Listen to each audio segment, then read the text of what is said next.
Bismillahirrahmanirrahim. Alhamdulillahirabbil alamin. Nahmaduhu wa nasta'inuhu wa nastaghfiruh.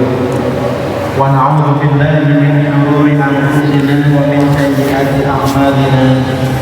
May yahdihillahu fala mudilla lahu wa may yudlil fala hadiya lahu. Asyhadu an la ilaha illallah wahdahu la syarika lahu.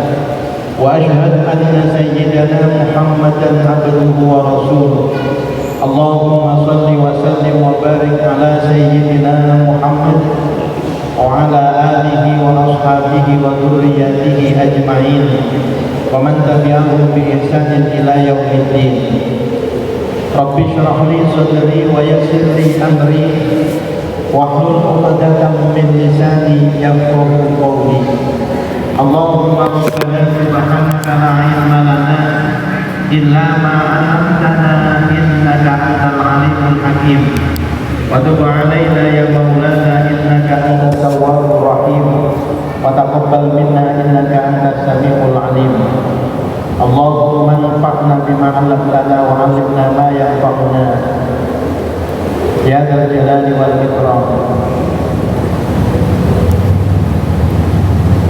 Para alim, para ulama, para kiai, para ibu nyai yang senantiasa kami hormati dan kami muliakan, jajaran pengurus takmir masjid Baitul Mukminin Kabupaten Jombang yang kami hormati, para jamaah, bapak ibu, kaum muslimin wal muslimat rahimakumullah.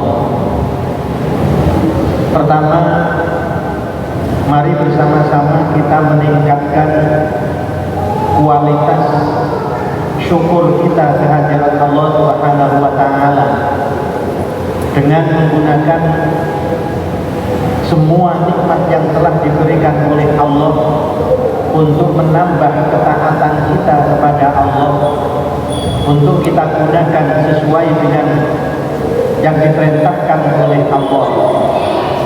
Maka dengan bersyukur ini, semoga semua nikmat yang telah diberikan oleh Allah ini akan ditambah baik kuantitasnya maupun keberkahannya bagi kita semuanya. Allahumma amin.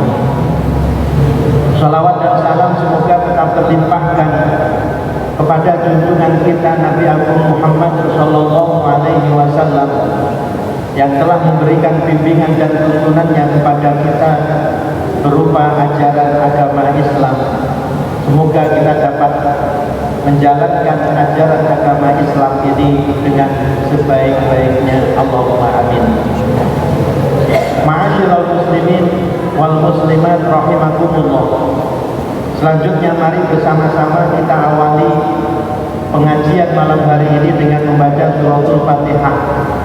Kita memohon kepada Allah Subhanahu wa taala agar senantiasa kita diberikan kebaikan oleh Allah, baik kebaikan di dunia maupun kebaikan di akhirat. Allahumma amin.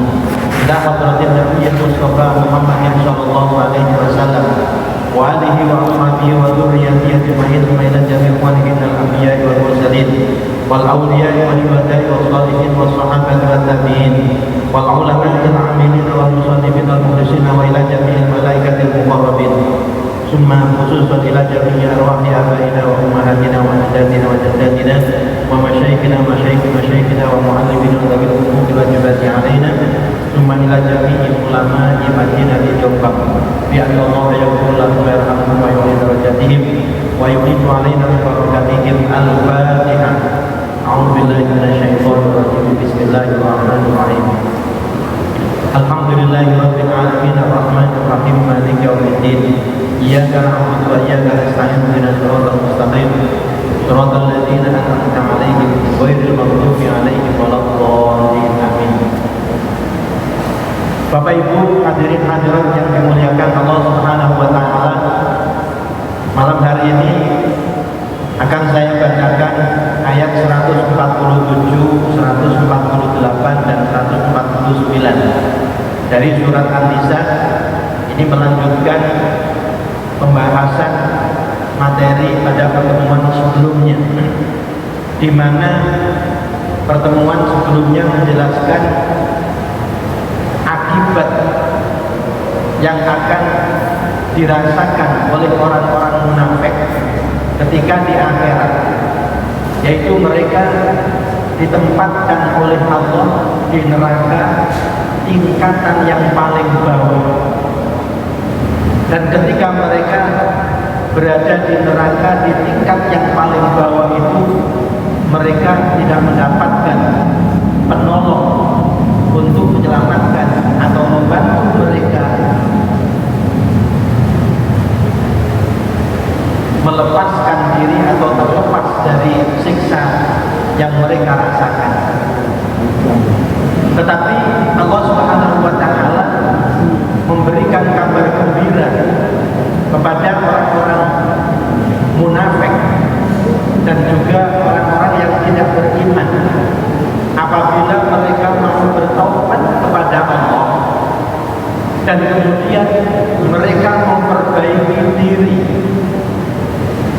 Jadi amal-amal perbuatan yang buruk yang sudah mereka lakukan itu mereka tinggalkan dan diganti dengan amal perbuatan yang baik sesuai dengan yang diperintahkan oleh Allah Subhanahu wa taala. Dan kemudian mereka berpegang teguh terhadap agama Allah dan ikhlas dalam menjalankan agama Allah, maka dosa-dosa yang telah lalu, dosa-dosa sebelumnya, termasuk dosa nifak, ini akan diampuni oleh Allah Subhanahu wa taala. Dan mereka ketika meninggal dunia dalam keadaan sudah bertaubat, maka ketika di akhirat mereka tempatnya ditempatkan bersama dengan orang-orang yang beriman, yaitu di dalam surganya Allah Subhanahu wa taala. Maka pada ayat 147 ini akan saya bacakan ayatnya terlebih dahulu. A'udzu billahi minasyaitonir rajim. Bismillahirrahmanirrahim.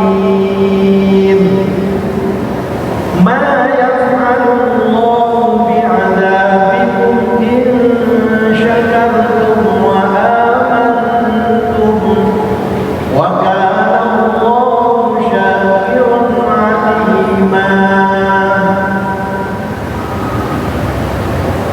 Ma yaf'alullahu bi'adabikum,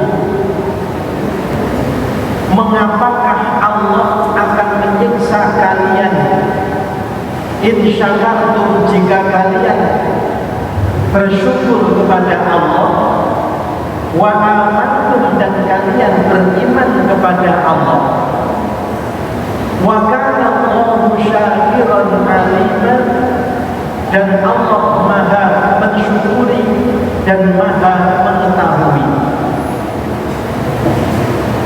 Bapak Ibu hadirin hadirat yang dimuliakan oleh Allah, ketika di dalam ayat sebelumnya Allah menceritakan tentang ancaman siksa yang disediakan bagi orang-orang munafik, atau ancaman siksa yang disediakan bagi orang-orang yang tidak beriman, ini bukan berarti kemudian Allah merasa beruntung, merasa senang dengan menyiksa orang-orang munafik dan orang-orang yang tidak beriman tersebut. Ini sebagaimana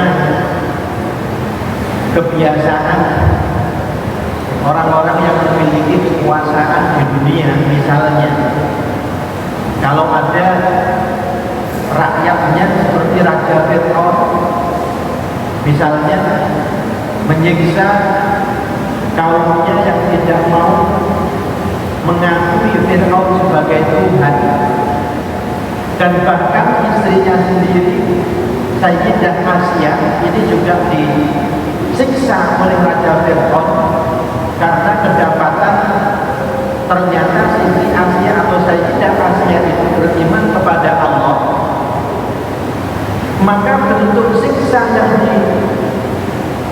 diberikan oleh Raja Fir'aun kepada kaumnya yang tidak mau mengakui Fir'aun sebagai Tuhan, atau bentuk siksa yang ditimpakan oleh Fir'aun kepada istrinya, ini adalah merupakan kepuasan bagi Fir'aun karena dapat menghukum, menyiksa orang-orang yang tidak taat kepadanya.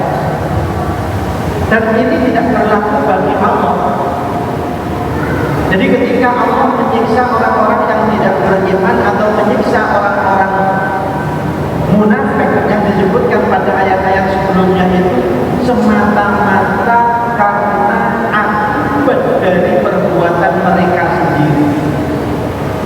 Jadi bukan karena balas dendamnya Allah kepada mereka yang disiksa.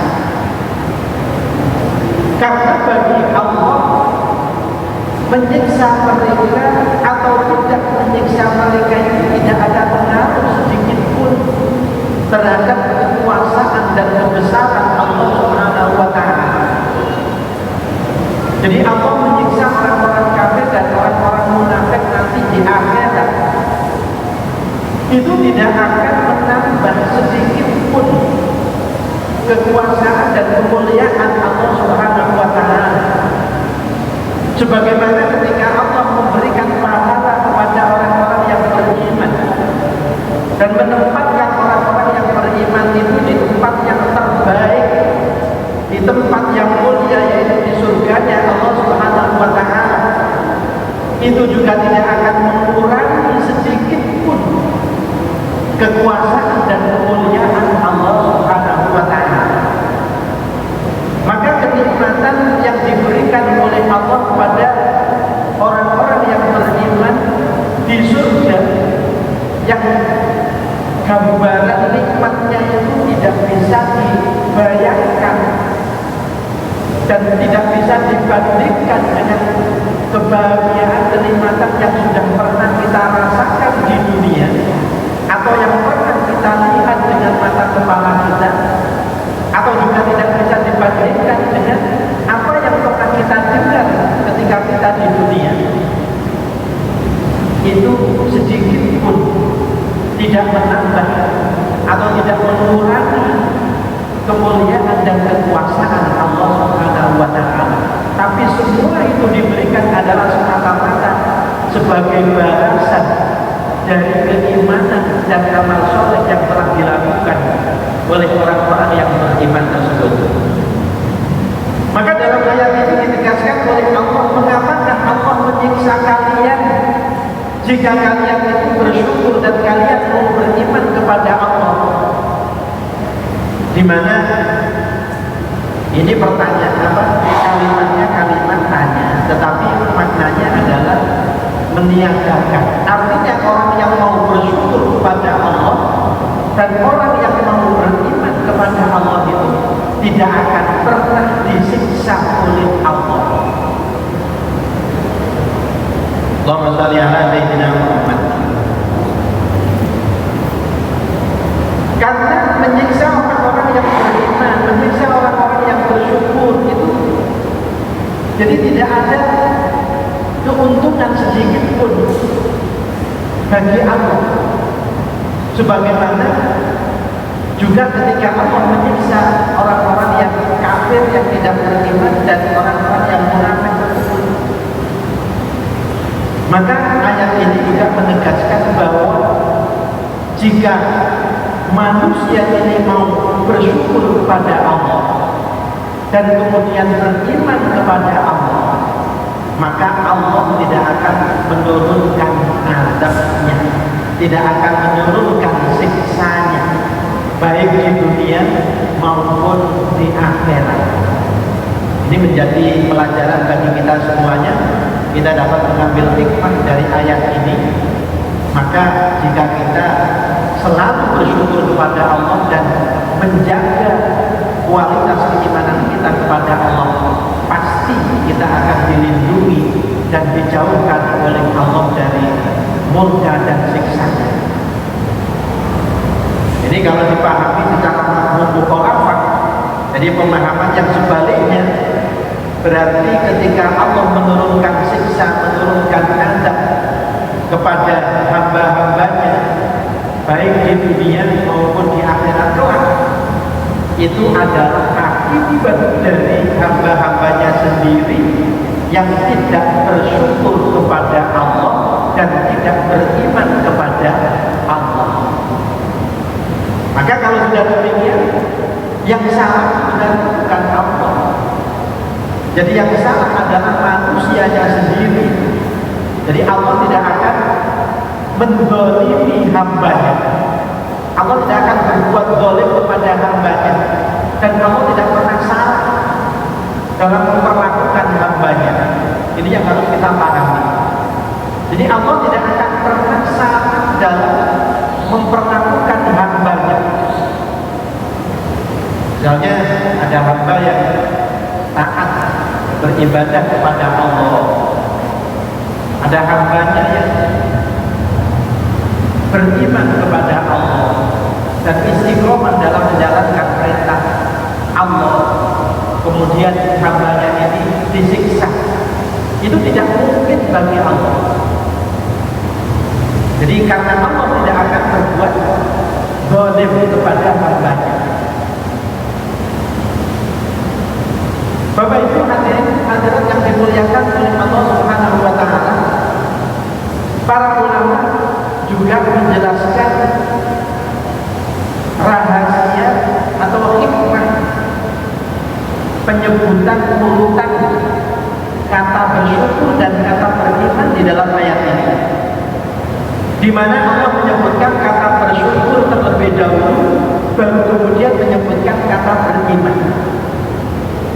Ini bisa dipahami bahwa orang-orang yang beriman itu adalah orang-orang yang bersyukur kepada Allah. Jadi tidak mungkin orang-orang bisa bersyukur kepada Allah, tidak mungkin orang itu beriman kepada Allah kalau dia tidak pandai bersyukur kepada Allah. Bisa dipahami seperti itu. Tidak mungkin orang itu mau beriman kepada Allah, mau percaya kepada Allah kalau dia tidak pandai bersyukur kepada Allah. Jadi kalau orang itu bisa bersyukur kepada Allah, maka syukurnya ini akan dapat melahirkan iman di dalam hatinya kepada Allah Subhanahu wa taala. Maka para ulama kemudian juga menyebutkan wa taqdimu syukri 'alal iman li anna al-insana idza nadhara fi nafsihi ra'a an-ni'matal 'azimah. Kata para ulama, orang itu kalau mau jujur, memperhatikan nikmat-nikmat yang sudah diberikan oleh Allah kepada dirinya, idza nadhara fi nafsihi ra'a an-ni'matal 'azimah, maka dia pasti akan menyadari bahwa di dalam dirinya itu banyak nikmat yang besar yang telah diberikan oleh Allah. Nah, kalau orang tidak bersyukur itu karena tidak menyadari bahwa dirinya ini telah mendapatkan nikmat yang sangat besar dari Allah Subhanahu wa taala. Nikmat apa saja kita tidak akan mampu untuk menghitungnya. Allah sudah berfirman di dalam ayat yang lain, wa in ta'uddu nikmatallahi la tuhsuha. Jika kalian menghitung nikmat Allah, maka kalian tidak akan mampu menghitungnya. Jadi kalau kita mau menghitung di dalam diri kita saja, berapa banyak nikmat yang diberikan oleh Allah kepada kita, yang diberikan nikmat bisa melihat dengan mata kita. Seandainya Allah mengambil nikmat kemampuan kita untuk bisa melihat dengan mata kita, seandainya kita ditakdirkan oleh Allah menjadi orang yang buta, maka akan banyak nikmat yang sudah berkurang karena diambil nikmat bisa melihat itu oleh Allah Subhanahu wa taala. Baru berbicara mata, belum berbicara misalnya telinga, belum berbicara tentang nikmat-nikmat yang ada di dalam diri kita saja. Di jantung kita berapa harganya, kemudian liver kita, hati kita itu berapa harganya. Orang ada yang pasang ring jantung itu biayanya tidak sedikit. Ada orang yang sakit liver yang kemudian sakit hati, dan itu juga tidak sedikit biaya yang dibutuhkan. Jadi ini kita baru berbicara tentang nikmat-nikmat dalam diri kita, belum nikmat-nikmat lain yang diberikan oleh Allah kepada kita. Maka kalau seseorang itu mau jujur merasakan nikmat-nikmat yang telah diberikan oleh Allah, maka pasti dia akan menjadi orang yang bersyukur. Dan kalau dia menjadi orang yang bersyukur, pasti dia akan menjadi orang yang beriman. Nah, itu Bapak Ibu yang dimuliakan oleh Allah.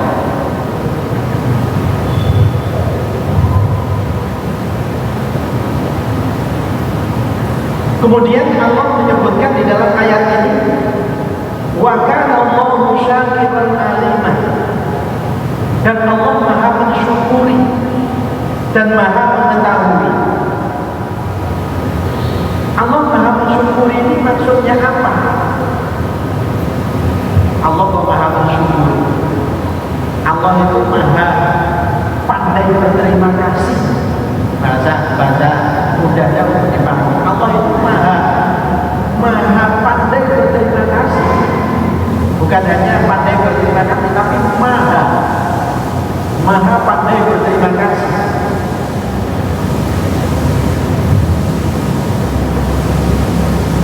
Berterima kasih kepada siapa? Kepada hamba-hambanya, kepada hamba-hambanya yang mau taat kepadanya dengan menjalankan sedikit yang diperintahkan oleh Allah. Maka Allah akan memberikan balasan atau pahala yang sangat besar atas ketaatan sedikit yang dilakukan oleh hambanya. Itu namanya maha mensyukuri. Jadi Allah membalas kebaikan yang dilakukan oleh hambanya ini tidak sebanding dengan kebaikan yang dilakukan oleh hambanya, tetapi nilai balasan yang diberikan oleh Allah atas kebaikan yang dilakukan oleh hambanya ini jauh lebih besar. Ini namanya maha mensyukuri. Kalau kita jangankan meniru Allah, meniru Kanjeng Nabi saja kita tidak akan mampu. Tetapi kita paling tidak dengan memahami kemaha mensyukurinya Allah ini menjadikan kita lebih termotivasi jadi untuk meningkatkan ketaatan kita kepada Allah Subhanahu wa Ta'ala. Maka ini juga sering saya sampaikan dalam pengajian-pengajian seperti ini, bahwa satu kebaikan yang dilakukan oleh hambanya itu akan dibalas oleh Allah minimal 10 kali lipat. Itu minimal. Man jaa'a bil hasanati falahu asyru amsalihha. Itu minimal. Kalau hambanya ini melakukan perbuatan yang baik, kemudian nilai keikhlasannya itu juga sangat tinggi ketika melakukan satu kebaikan itu, maka pahala yang diberikan oleh Allah bisa ditambah berlipat-lipat.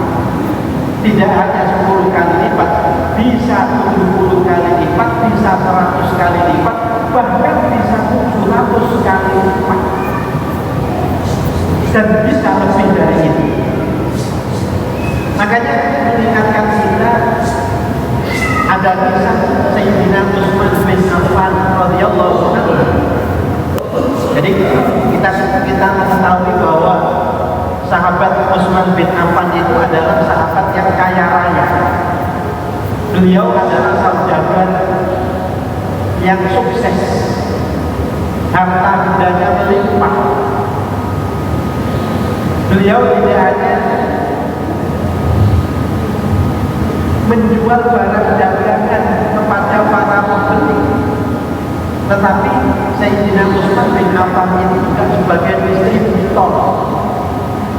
Jadi melayani para tengkulak yang ingin berdagang, ini mengambil barang dagangan dari Sayyidina Utsman bin Affan radhiyallahu anhu. Maka satu ketika di Madinah ini terjadi paceklik.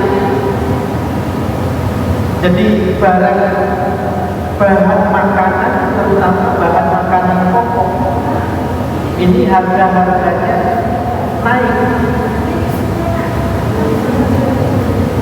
Kalau harga naik, biasanya para pedagang itu akan mudah untuk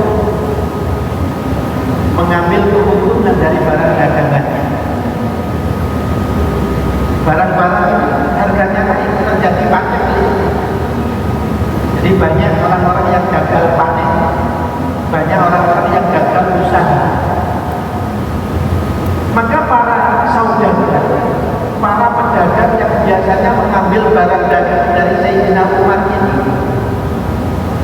pada masa paceklik itu mereka berbondong-bondong menuju ke tempat penyimpanan barang dagangannya Sayyidina Umar yang ketika itu baru datang dari luar negeri. Kalau sekarang ini dari luar negeri, dari impor.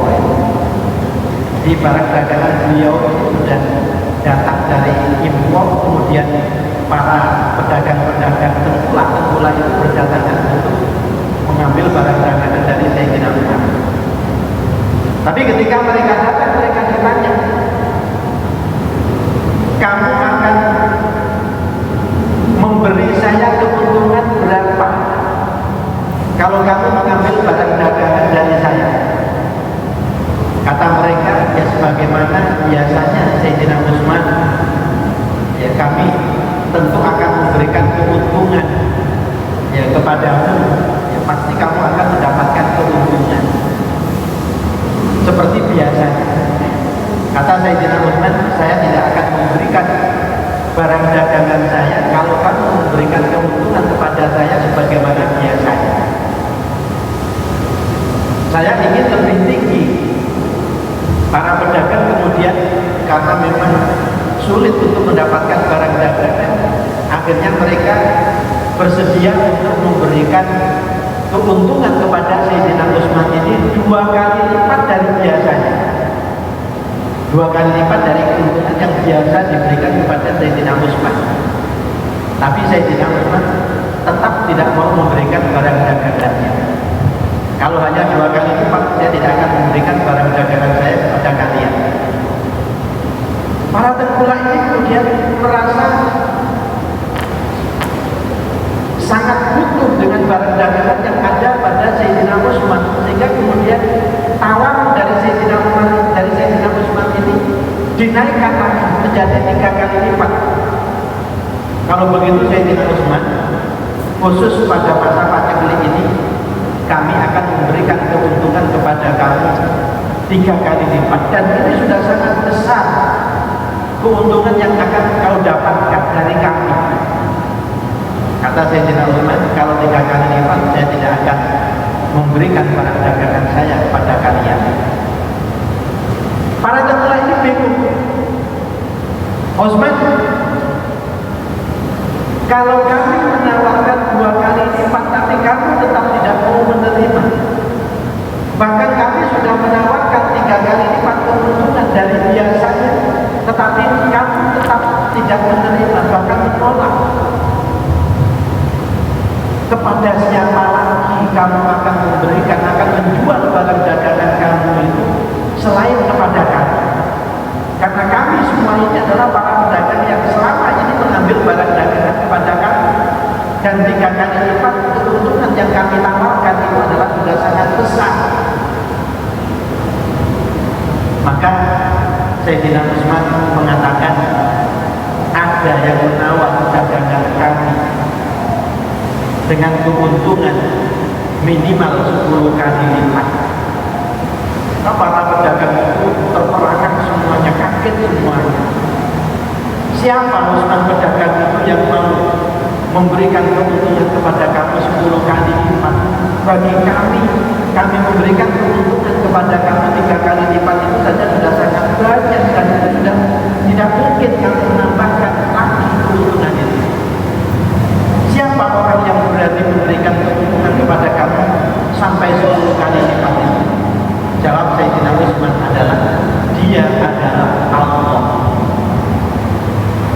Mereka para pedagang semuanya terdiam. Jadi pada saat Pak Cikli itu kemudian barang dagangan Sayyidina Umar ini tidak dijual belikan kepada para pedagang, para tengkulak, tetapi dijual belikan kepada Allah Subhanahu wa Ta'ala dan dibagikan gratis kepada para fakir miskin yang membutuhkan. Subhanallah. Jadi wakanallahu syakiran aliman, dan Allah maha mensyukuri ini adalah maksudnya Allah maha pandai berterima kasih kepada hambanya yang mau berbuat kebaikan. Bahasa Jawa Allah itu saja wis nemen apike nanggone hambane, wis nemen. Kalau sampai ada hambanya ini yang kemudian ditimpakan musibah oleh Allah, ditimpakan berbagai kesulitan, ditimpakan berbagai kesusahan, itu sebenarnya bukan karena Allah balas dendam kepada hamba-hambanya ini. Jadi tapi saking nemen hamba Allah tadi itu, saking nemen pokoknya mau berbuat sedikit kebaikan saja Allah sudah membalas dengan kebaikan yang berlipat-lipat ganda. Jadi kok ada manusia hamba Allah kemudian hidupnya ini selalu ditimpakan kesusahan oleh Allah, selalu ditimpakan kesulitan oleh Allah, ini bukan karena Allah tidak pandai berterima kasih kepada hambanya, bukan Allah ini tidak sayang kepada hambanya, tapi hambanya yang tidak pandai bersyukur kepada Allah Subhanahu wa Ta'ala. Ini yang dimaksud dengan syakirun. Jadi Allah maha mensyukuri. Aliman, dan Allah maha mengetahui. Aliman, dan Allah maha mengetahui. Artinya bahwa setiap kebaikan yang kita lakukan, walaupun kebaikan yang kita lakukan ini tidak ada orang yang melihat sama sekali, kita melakukan kebaikan itu di tengah malam, pada saat orang-orang lain sedang tidur, kita membaca Al-Quran, pada saat orang-orang lain sedang tidur, kita sholat, bermunajat kepada Allah Subhanahu wa Ta'ala, maka Allah maha mengetahui. Jadi kita tidak perlu menampakkan kebaikan yang kita lakukan, apalagi dengan menampakkan kebaikan yang kita lakukan itu juga rawan menimbulkan sifat riya, yaitu ingin dipuji oleh orang lain, ingin dianggap baik oleh orang lain, dan lain sebagainya. Jadi cukup Allah yang melihat kebaikan yang kita lakukan. Apa yang saya katakan ini harus dipahami secara benar. Jangan kemudian ini dijadikan alasan, kalau begitu kalau saya sholat nggak usah jamaah di masjid. Ya, saya takut riya, saya takut ya, tidak ikhlas. Ini alasan yang tidak bisa dibenarkan. Ya, jadi alasan tidak mau sholat di masjid dengan berjamaah karena alasan takut riya, ya takut tidak ikhlas, itu alasan yang tidak bisa dibenarkan. Karena dalam ibadah, terutama ibadah wajib, itu yang lebih baik adalah memang ditampakkan. Karena di situ ada nilai syiar agama Allah Subhanahu wa Ta'ala. Jadi ada nilai syiar. Ibadah wajib itu meskipun tidak dilihat oleh orang lain, kita tetap wajib melaksanakan. Dilihat atau tidak dilihat oleh orang lain itu, kita tetap melaksanakan. Artinya bahwa ibadah wajib itu tidak perlu misalnya dilakukan secara sembunyi-sembunyi dengan alasan supaya tidak muncul riya, supaya tidak dipuji oleh orang lain. Tidak bisa, karena ibadah wajib itu ada nilai syiar agama Allah Subhanahu wa Ta'ala. Zakat itu kalau zakat ya yang wajib ya, itu ditampak-tampakkan itu malah lebih baik. Karena zakat itu meskipun tidak ditampakkan juga tetap wajib dilaksanakan. Kecuali kalau ibadah sunnah. Ibadah sunnah itu yang lebih baik dilaksanakan secara sembunyi-sembunyi. Sunnah yang ibadah sunnah. Makanya Kanjeng Nabi ini kalau sholat 5 waktu itu jamaah di masjid, tetapi beliau juga menganjurkan sholat sunnahnya ini di rumah. Di samping juga rumah ini agar menjadi rumah yang diturunkan kedamaian, keberkahan oleh Allah, karena di situ kita gunakan untuk beribadah kepada Allah. Ini kalau sunnah ya, tadi misalnya sodako, ini bukan zakat, sodako sunnah, maka itu yang lebih baik adalah disembunyikan, jadi tidak ditampak-tampakkan. Tapi kalau ibadah wajib, itu yang lebih baik adalah ditampakkan. Bapak Ibu yang dimuliakan oleh Allah Subhanahu wa Ta'ala, kemudian bersyukur oleh para ulama ini diartikan sebagai tunduknya hati dan pengakuan seseorang terhadap nikmat yang diberikan oleh Allah. Ini syukur itu adalah hati ini tunduk, namanya tunduk, manut ya dengan yang memberi nikmat, yaitu Allah Subhanahu wa Ta'ala, dan mengakui, menyadari bahwa nikmat yang telah dia terima, nikmat yang telah dia rasakan ini adalah pemberian dari Allah Subhanahu wa Ta'ala. Karena tidak sedikit jadi orang yang ketika diberi nikmat oleh Allah itu tidak menyadari bahwa sesungguhnya nikmat itu sebenarnya adalah dari Allah, tapi dia merasa bahwa nikmat yang telah dia dapatkan itu adalah hasil dari usahanya sendiri. Ya sebagaimana Qarun ya.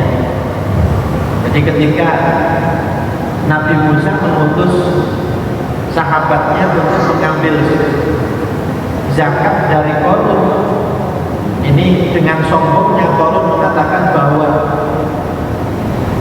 harta yang dimiliki yang begitu banyak itu tidak ada hak untuk diambil zakatnya, karena semua harta yang dimilikinya ini adalah atas kerja kerasnya. Tuqarrur dengan sombongnya mengatakan begitu, sehingga kemudian dia enggan membayar zakat dan juga enggan membantu orang-orang yang membutuhkan, membantu orang-orang lain. Ini menunjukkan bahwa jadi syukur tadi itu adalah tunduknya hati dan pengakuan akan nikmat yang telah diberikan oleh Allah terhadap dirinya. Dan tidak hanya itu, jadi hati mengakui dan tunduk kepada Allah, kemudian lisan selalu memuji Allah. Jadi lisannya selalu memuji Allah. Alhamdulillah, alhamdulillah, selalu memuji Allah. Lisannya memuji Allah, dan hatinya juga menyadari bahwa nikmat yang telah dia terima ini adalah pemberian dari Allah. Jadi tidak hanya lisannya saja alhamdulillah, tapi hatinya ini tidak mengakui bahwa nikmat itu adalah pemberian dari Allah. Dan tidak hanya itu, ternyata anggota badan ini mengerjakan ketaatan kepada Allah Subhanahu wa Ta'ala. Jadi itu namanya asyukru bil qalbi wal lisan wa bil arkan. Jadi syukur ini harus lengkap, hatinya juga mensyukuri, lisannya juga mensyukuri, kemudian anggota badannya ini juga mensyukuri, dan yang terakhir adalah menggunakan nikmat yang telah diberikan oleh Allah ini sesuai dengan yang diperintahkan oleh Allah. Mudah-mudahan kita menjadi orang-orang yang pandai bersyukur kepada Allah Subhanahu wa Ta'ala, sehingga kita dijauhkan dari azab Allah